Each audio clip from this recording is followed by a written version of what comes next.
Bhupalpally municipality ఎన్నికల్లో 28వ ward councillor అభ్యర్థిగా సొత్కు Praveen nomination దాఖలు చేశారు. మున్సిపల్ కార్యాలయంలో నామినేషన్ పత్రాల్ని సమర్పించారు. ఈ సందర్భంగా సొత్కు ప్రవీణ్కు సిపిఐ పార్టీ నాయకులు, కార్యకర్తలు హాజరై మద్దతు ప్రకటించారు.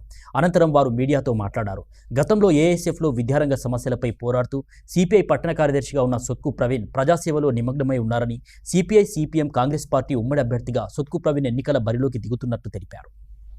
భూపాలపల్లి మున్సిపాలిటీకి ఫిబ్రవరి 11వ తేదీన జరగబోతున్నటువంటి ఎన్నికల్లో 28వ వార్డు కౌన్సిలర్ అభ్యర్థిగా కామ్రేడ్ సొత్కు ప్రవీణ్ ఏఎస్ఎఫ్ రాష్ట్ర స్థాయి నాయకుడిగా పనిచేసి భూపాలపల్లి పట్టణ కమ్యూనిస్ట్ పార్టీ కార్యదర్శిగా పనిచేస్తూ స్థానికంగా ఉన్న యువతకి, కార్మికులకి, మహిళలకి అనేక సేవా కార్యక్రమాలు చేసి ప్రతి సంవత్సరం కనీసం 50 మంది పేద విద్యార్థులకి ఉచితంగా విద్యను అందించే ఏర్పాటు చేస్తూ ప్రజా ఉద్యమాలు, మహిళా సమస్యల మీద, ధరల పెరుగుదల మీద, అదేవిధంగా స్థానిక ప్రజా సమస్యల మీద, కోతుల బెడద మీద, ఆర్టీసీ సమ్మె లాంటి అనేక ప్రజా కార్యక్రమాల మీద ఆందోళనలు, పోరాటాలు చేసి పోలీస్ కేసులను ఎదుర్కొని కూడా వెనుతిరగకుండా ప్రజాసేవలో నిమగ్నమై ఉన్న అభ్యర్థి.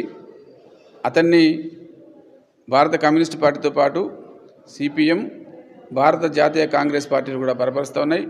సిపిఐ, సిపిఎం, కాంగ్రెస్ పార్టీల యొక్క ఉమ్మడి అభ్యర్థిగా 28వ వార్డు నుంచి పోటీ చేస్తున్నటువంటి సొత్కు ప్రవీణ్ని ఈ ఎన్నికల్లో కౌన్సిలర్గా గెలిపించి గతంలో 28వ వార్డులో కమ్రేడ్ నూకల చంద్రమౌళి చేసిన సేవల్ని మరింత ముందుకు తీసుకుపోయేందుకు గాను ఆ వార్డు ప్రజలు, కార్మికులు, మహిళలందరూ సామూహికంగా సొత్కు ప్రవీణ్కు మద్దతు తెలుపుతూ ఓటు వేసి కౌన్సిలర్గా మీ వార్డు నుంచి మున్సిపాలిటీకి పంపి ప్రజాసేవలకి అనుమతించాల్సిందిగా, తోడ్పడాల్సిందిగా, ముందుకు తీసుకోవాల్సిందిగా భారత కమ్యూనిస్ట్ పార్టీ తరఫున, సింగరేణి కాలేజ్ వర్కర్స్ యూనియన్ తరఫున కోరుతా ఉన్నాం.